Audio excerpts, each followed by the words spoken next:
Thank you, Chimes members. That was truly beautiful. Good morning. I'm Lucia Almond, and my pronouns are she, her. Oh, we have a computer now. Do we have a computer now? Okay. We didn't have it a few minutes ago. As we open our service today with the words inspired by the writings of Reverend Manish Mishra Marzetti, I don't think it is going to be on your board. Loving kindness is the guiding force of our covenant. It commits us to one another and to our community. It taps into the transformative power of love through our words and our deeds. Loving acts keeps us at the table with each other. They nurture both individual and collective learning and growth. Loving acts of kindness can heal hurts and engender trust. Loving kindness is about lived experiences, moment to moment. It is an ever-present opportunity to acknowledge the inherent dignity and worth of one another. It is about building community from a place of gentleness and mutuality that can continue to ripple out and beyond into the daily lives of others in the world. As we light our chalice, do we have the chalice words? We may not. No, okay.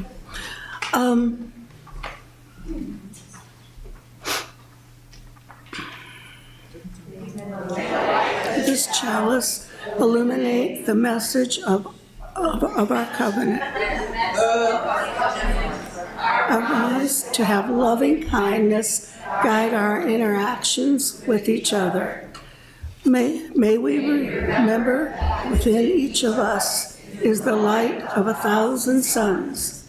Let us stay present to our light, shining it out with simple acts of kindness in the moments of our daily lives.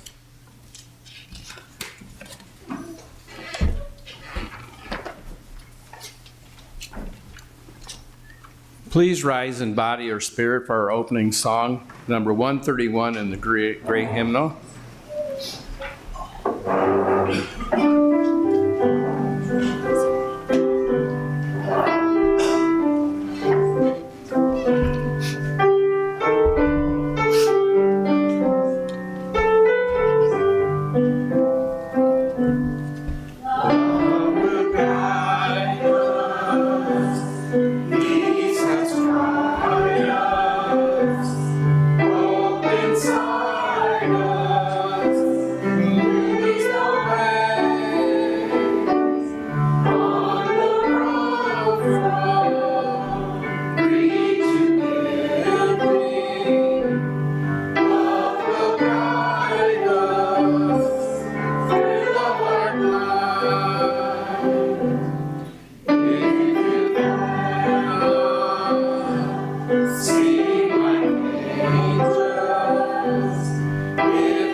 Please remain lifted up in the spirit of love and fellowship.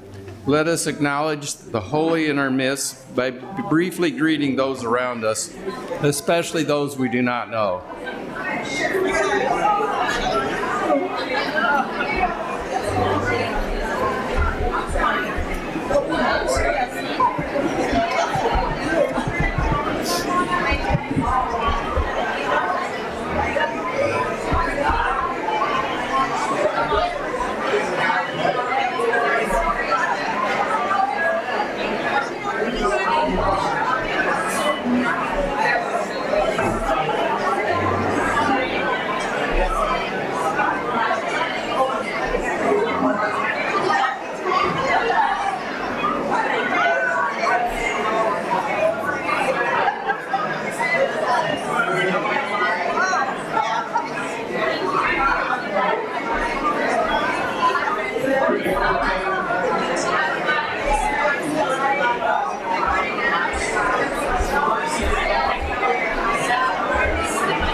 next? Let's see. This I is me. think you're next. I think you're next. We have to get an order of service so we would know. I had one, but I didn't bring it.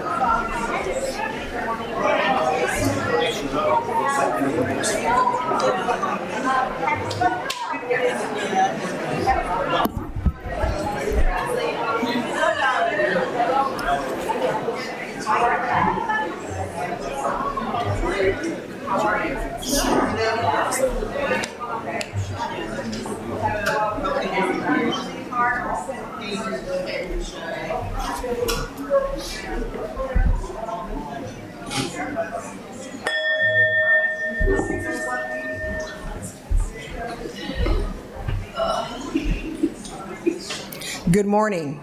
I'm Maureen Bennett, a member of the Pastoral Care Team. As we gather today, we pause to reflect on what lies in our hearts.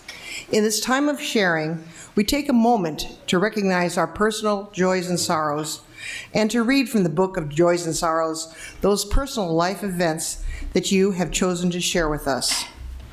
From the joys from the fundraising team, a huge thank you to the congregation for embracing the Time and Talent fundraiser. We have over 50 donations of foods, events, and services.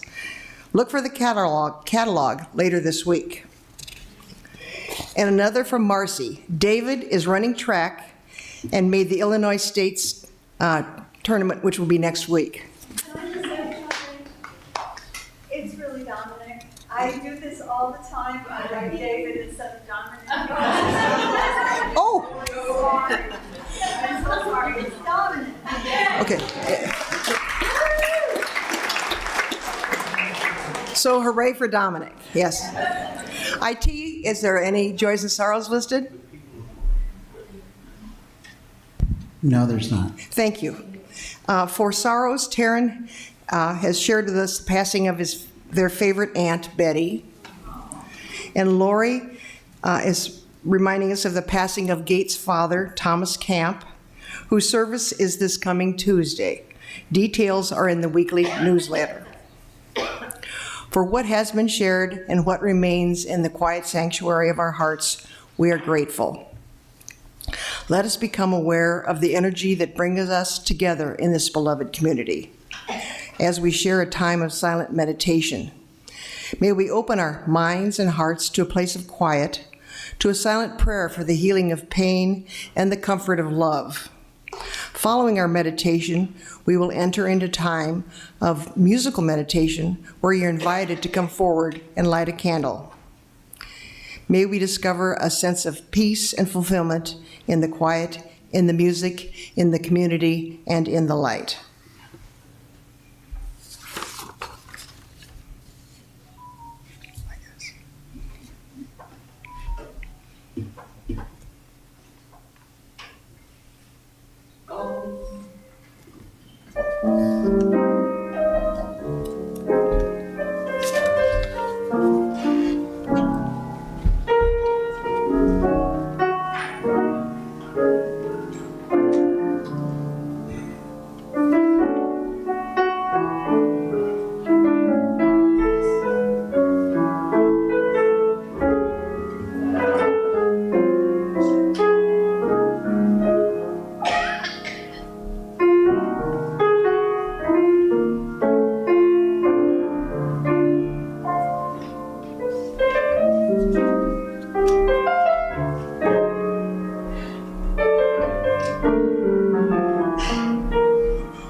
Good morning. Good morning. My name is Katie Reinhardt. I am a member of the Healthy Congregations Committee.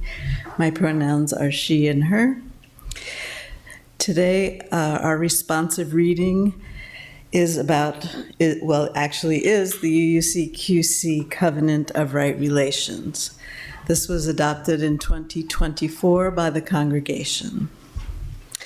The brochure on your table is designed to be a handy reference for how to bring the covenant to life in our everyday interactions. If you'd like to follow along with me there, I will read the text of the covenant, skipping the preamble, and you may all respond with the words shown in bold on the video monitor. Loving kindness is the root that connects us, guiding our actions in building a beloved community. We come together in love and justice, where people of all identities are equal, included, and welcomed. We commit to this covenant. Generosity underlies all aspects of our contributions of time, energy, finances, talents, and emotional support. We commit to this covenant. Remembering each person's inherent worth and dignity in all matters at all times, we strive to interact with empathy, understanding, and openness, using direct, respectful communication. We commit to this covenant. When disagreements arise, we agree to pause to allow for calming and conscious discernment. We will use a process of reconciliation to address unresolved conflicts. We commit to this covenant. We recognize that our diversity and individuality are an opportunity to learn about and deepen our understanding of each other. We commit to this covenant. Thank you.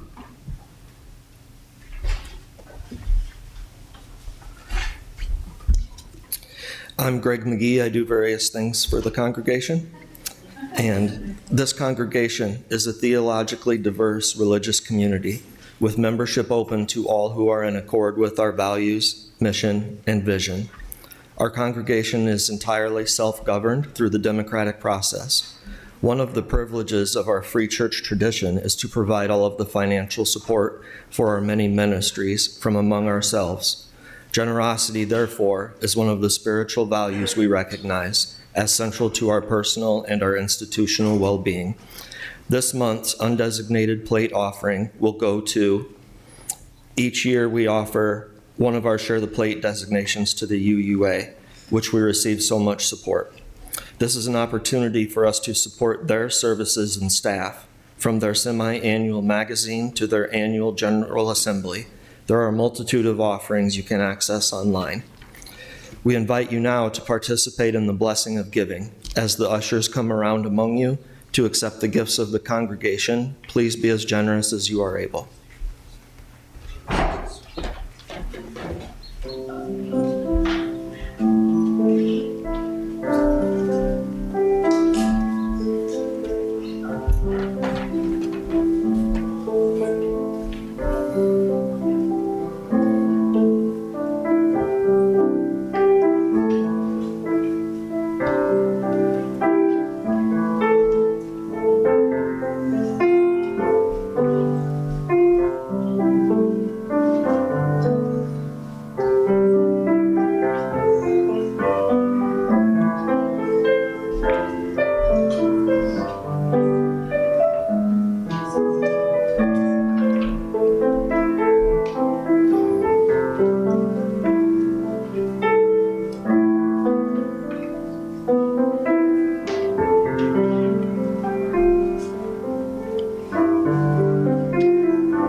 gifts of time and treasure that you give to this congregation with sincere gratitude. We thank you.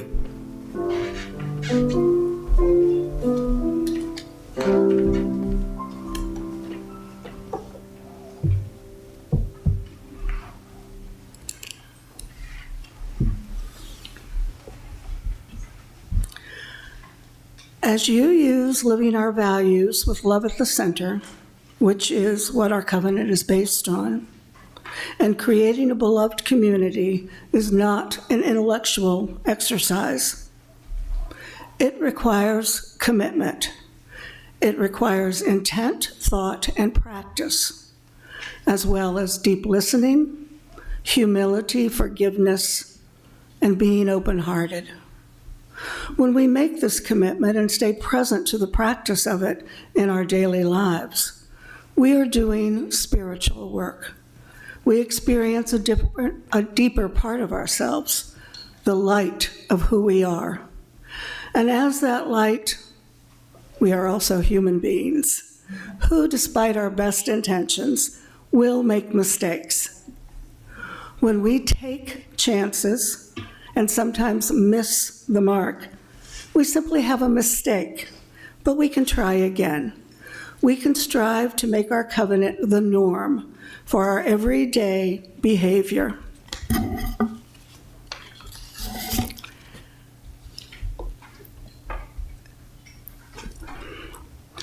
So in your brochure, in the middle part, we have 3 suggestions, 3 keys that can help you maintain covenant.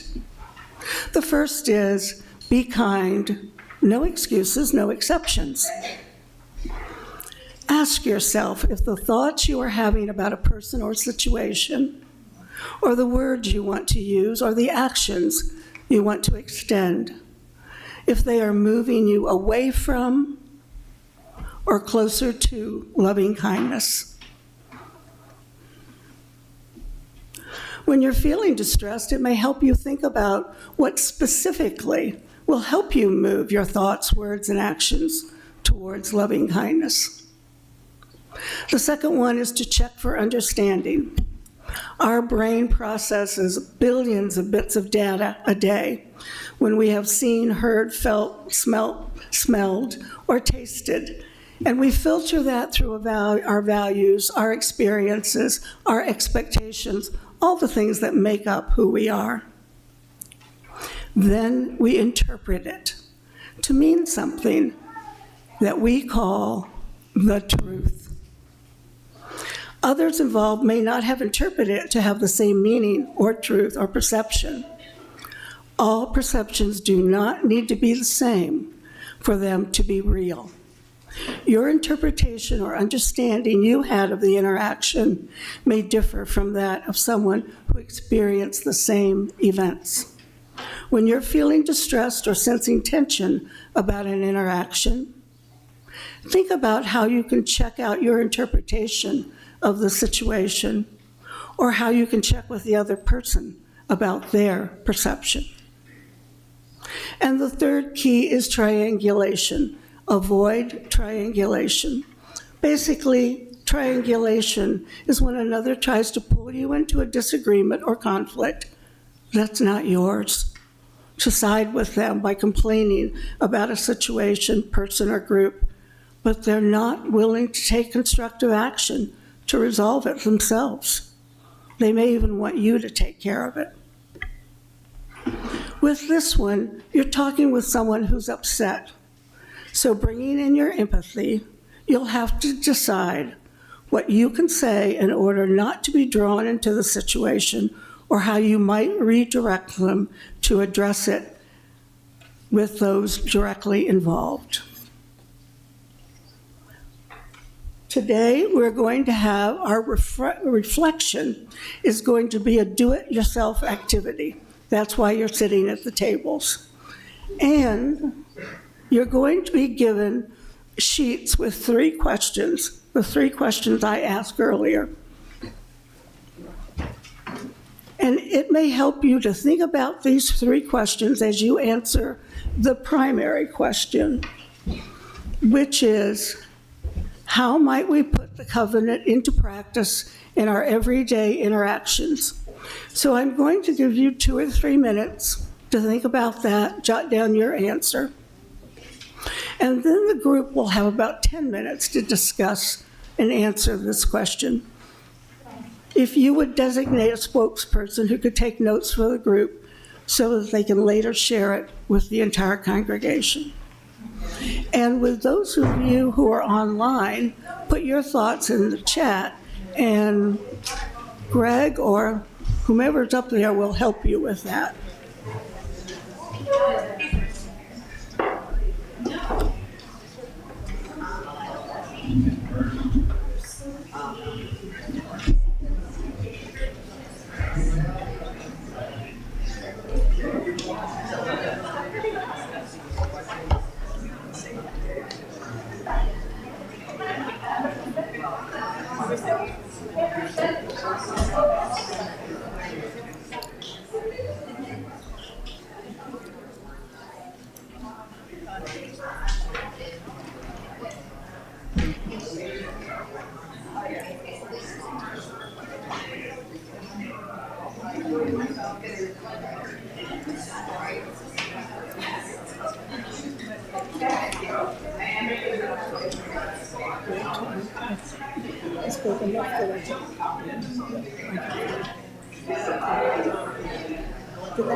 If you haven't already started talking with the people at your table, you might start the discussion for your table.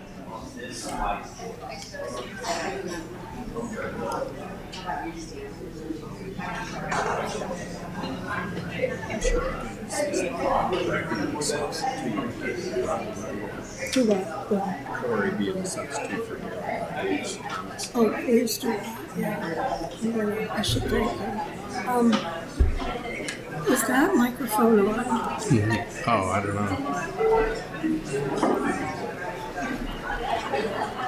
I can't really move it around, can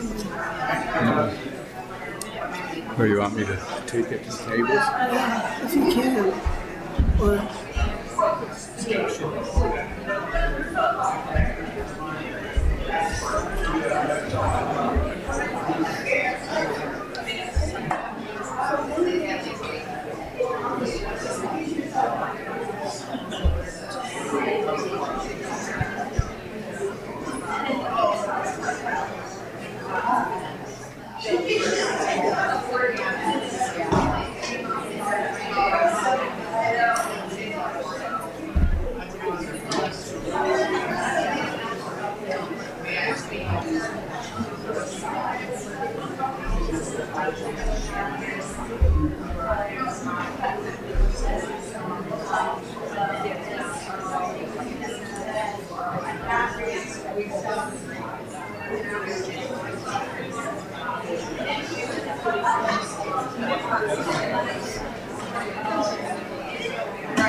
John, we enjoyed it. He was really willing to be honest. And he's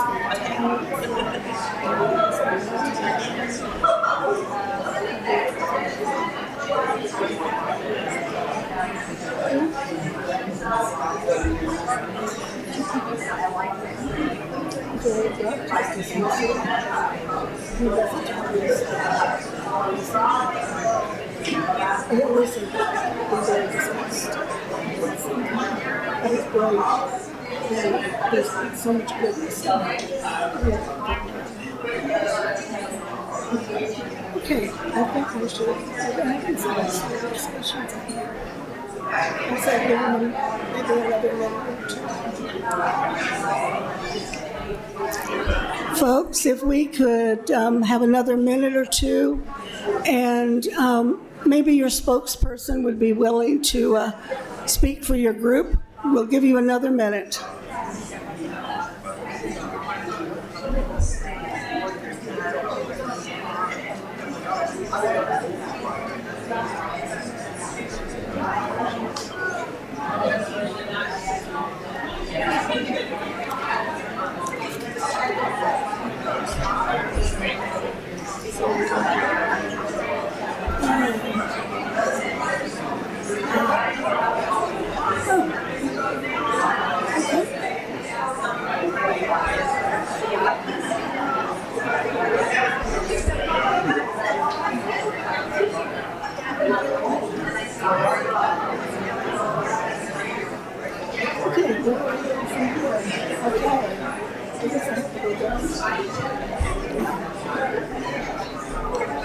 All right, folks.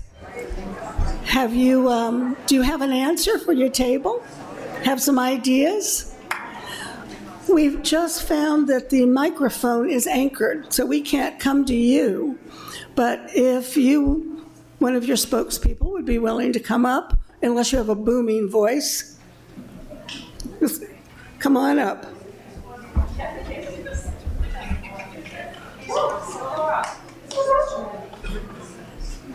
It's on. Oh, how's this? Good? Okay. Just for number one, right? For number one, for the entire thing. We got through number three. We had a lot to say. I'm not going to share all of it. Okay. We both agree on number one, take time to cool down was a big one for our table. For number one. Number two, checking body language is one. We talked about not just approaching the person directly, but also checking some of body language and tone of voice sorts of things that you can only really do in person. And actually, I don't think we got to number three, did we, Melanie? We had so much to say about 1 and 2. Okay, thank you. Thank you. I think a lot of that was to be aware. Be aware of what's going on. Kathy, are you wanting to come up? And we can have a line too if you want.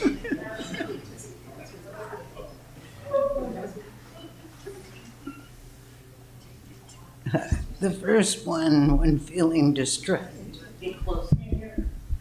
The first one, when feeling distressed, what specifically helps us at our table was don't raise your voice. And take a moment to breathe. And just listen and wait. And if there is tension, how will you check it out? The first response was ask. Another was, tell me what happened. And what would you say in order to not be drawn into another's conflict? I'll need to think about that. I'll need to sit with my self for a while and sort out my feelings about this. And I'm sorry that happened. Thank you, Kathy. I think part of that is curiosity, to be curious about what happened, but also think about the other person and express your sorrow or sadness or apology if you feel that there has been some tension between you. Lucia, I forgot to mention that anyone who shares or has shared will get free coffee from the HCC committee after church. And Greg's word is good. We echo a lot of the same thoughts that Laura's table had. Also, it was just the Harrington girls over there, so we all kind of have the same point of view about things. But one of the things we said for the second one was to make sure that these conversations are in person, because it's really hard to see body language or understand tone of voice if it's happening on social media or via email or text or anything like that. In terms of the last one, we said that, if you are trying to not be drawn in, you can say, I'm here to listen, I'm here to offer advice, but this situation is really between the two of you. So I'm here to help, but, I think that you should try to handle it on your own. I have advice if you would like some, or I'm just here to listen. Two really important things. Don't do it in person. Because some of us, old ones, we can't read some of the texts. We don't really know. But I think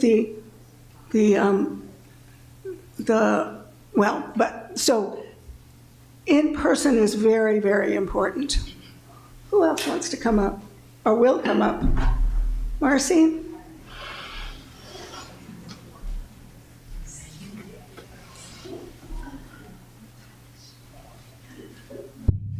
It's really fun working with people that are smarter than me. Okay. So my thought on the first question, when you're feeling distressed, is to rest. And we had someone say, become centered, get your energy from the ground up, outside the tension to achieve calm. In other words, calm yourself in how you know how. Understand the other person, other people, or the situation. Look for, try to look at everything from the other side. And being Pisces, by the way, that is not so hard for me, but too much of it is not a good thing. I felt that in the long run, how we might put the covenant into practice best is for me, to listen well, listen hard all the time. Okay. Another one was, what can you do in order not to be drawn into another one's conflict? And one of us said, ask them why they asked you that. Put it back on the other person. Anyway, that's all. Thank you, Marcy.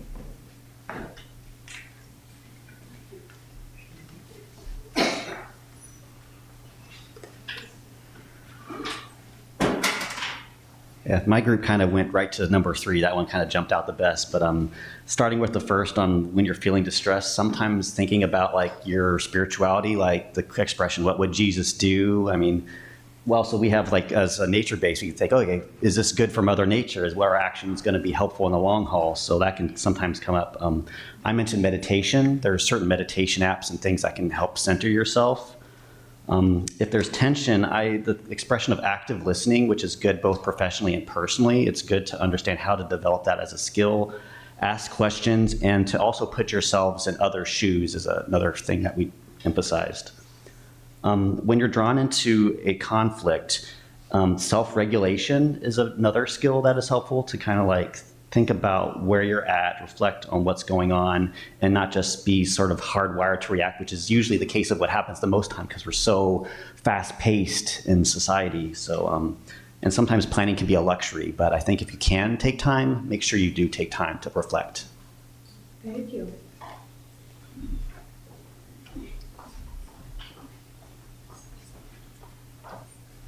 Okay, our group, for the first one, the first thing that we said was go be alone in someplace nice where you can think. And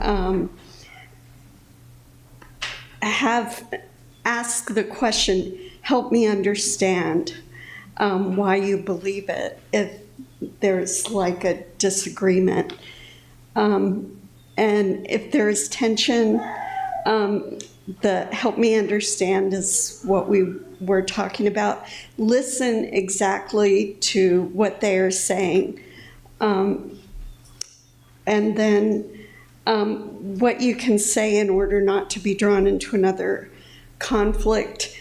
The first thing we said was nothing, but then we said listens, and then sounds like you're upset. Say sounds like you're upset, and try to draw out their reasoning and get them to kind of pivot and work on it themselves.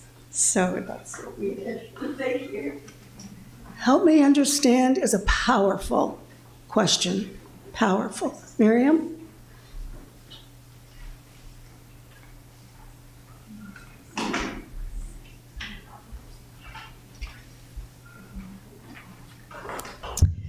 We shared a lot of the same thoughts, so I just wanted to bring up the thing that was a little different that Marcy very briefly touched on. I don't know anything about horoscopes, but myself and probably a lot of folks in this room sometimes forget loving kindness towards themselves in this situation and may tolerate things from other people that they shouldn't. And so it's also important to honor our own inherent worth and ask for a break, to say, I would rather not continue this if you're going to speak to me like that, and to really, it is okay to ask for help sometimes. That's not necessarily triangulation. If you might say, please help me figure out how I can address this with this person. That doesn't mean you have to handle it on your own or be a doormat.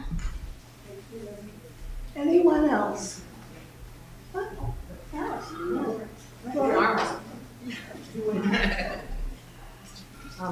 The only things I'd mention that are different from what's already been said was we talked about, for the first question, taking a time out outdoors, connecting with nature, that's very calming. And for the second one, we talked about how checking out perceptions of those involved. Before you start asking questions, it's probably a good idea just to have an invitation. Is this a time you'd be willing to talk about this? To at least set the stage. And then the last one is, again, the listening, and that if what they want to do is vent and let you be a listener, that's fine. That's not necessarily triangulating unless they start asking you to take their side. I have one thing to add that really no one has really looked in or addressed yet, was to try to put yourself in the other person's shoes. Try to look at things from the other person's perspective, and then once you have that part of empathy, then you might have a better understanding of the situation.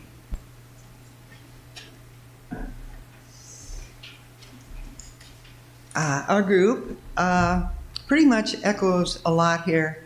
One thing is to take the time to understand another person's story and perspective and where it comes from.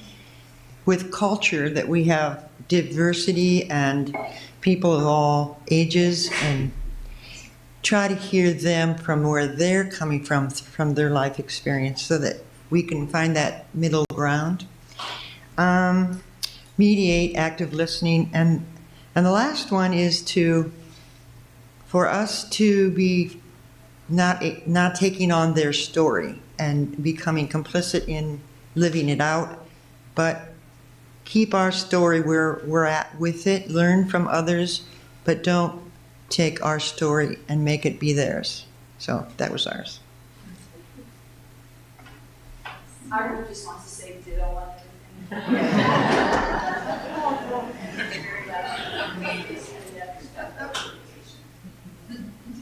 Respectful communication. Mike?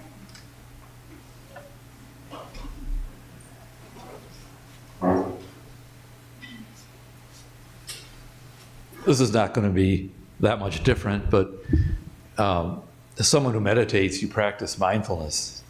Pause before you react in talking with someone. And if there's tension and others involved, dialogue, talk about it, and talk directly to the other person. Do not get triangulated in.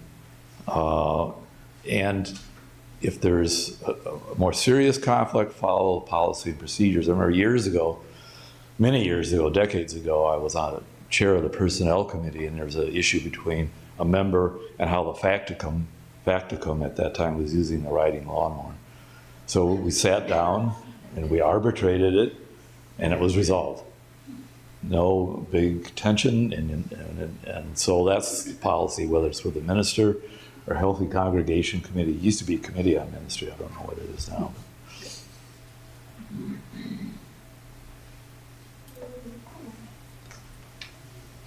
Excellent, excellent suggestions.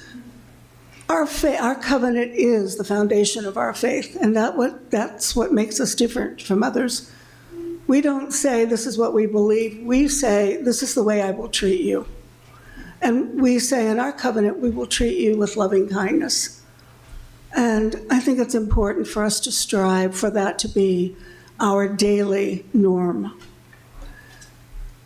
So thank you so very much for all of your answers. And I think we probably need to, I think I'd like to have those so that we can list them. Also, if you do have conflict, the Healthy Congregation Committee is trained to help you work through that. And we've had people who've come and we have resolved the issues. We've not had a lot of conflict. So you can come to one of the members and ask for some help with things.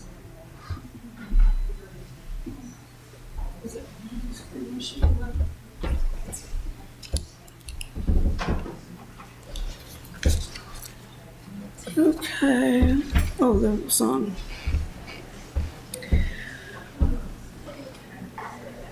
Would you please rise and body your spirit for our closing hymn, number 1008 in the Teal hymnal, When Our Heart is in a Holy Place.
When our heart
Thank you to Corey Kendrick, who's filling in for Gates Thomas this morning.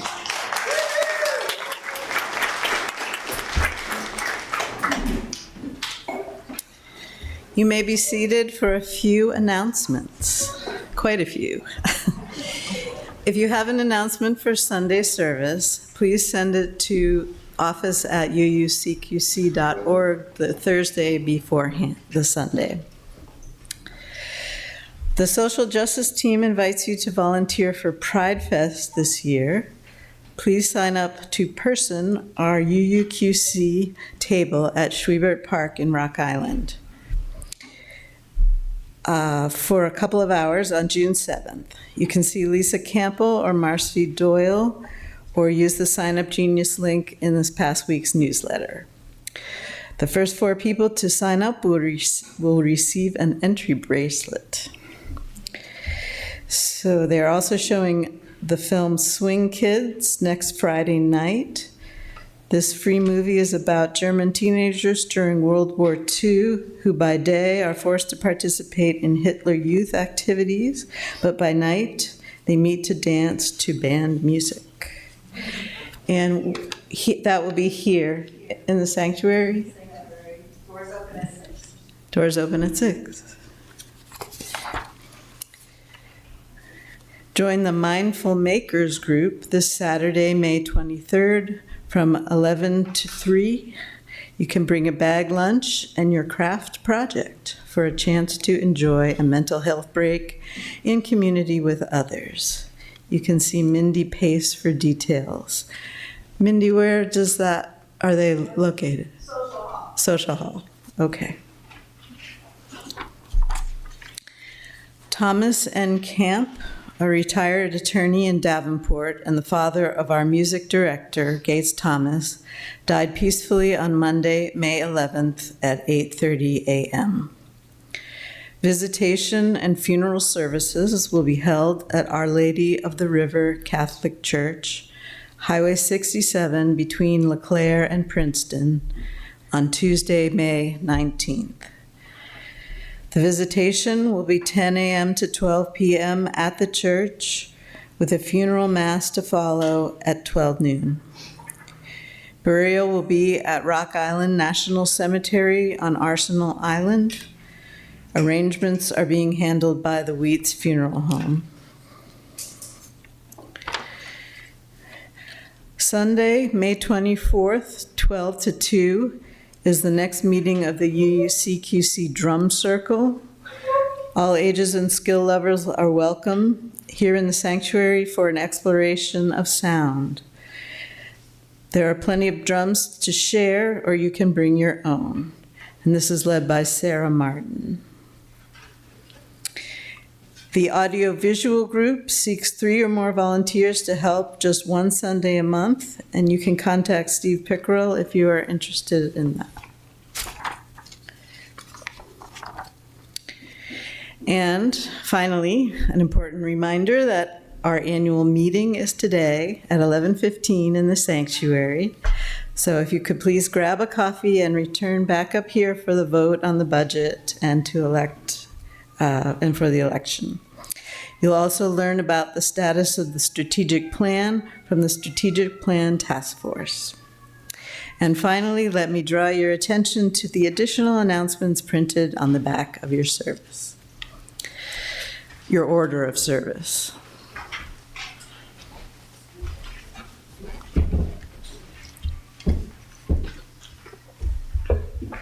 As Katie extinguishes our chalice, let's join together in unison, reading which appears in your order of service and on the video display.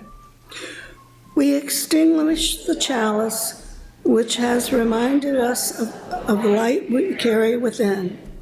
Now, as we move into our next days, let us stay aware and present, shining that light out of loving kindness. As we close our service today, please join with me in reciting our covenant pledge, and it's printed on the front of your order of service, on the brochure, and on the monitor. Loving kindness guides us as we come together in a spirit of generosity, respect, and empathy, mindfully aware of each other's inherent dignity and worth. Blessed be, go in peace. Please remain seated for the postlude. And thank you, Corey.